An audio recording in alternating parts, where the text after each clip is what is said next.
How to download free now application on mobile.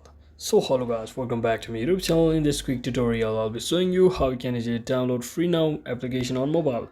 So it's actually pretty available for free on Play Store or App Store. So simply head over to Play Store and simply search in for the application itself, that is free now.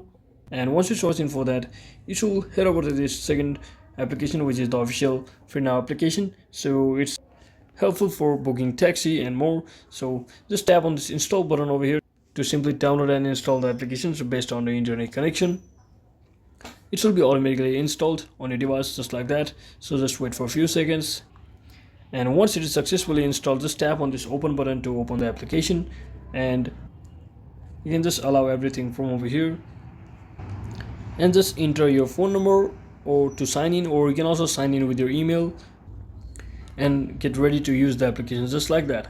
So that is it for today guys. Thanks for watching. Don't forget to like and subscribe to the channel. See you on the next one.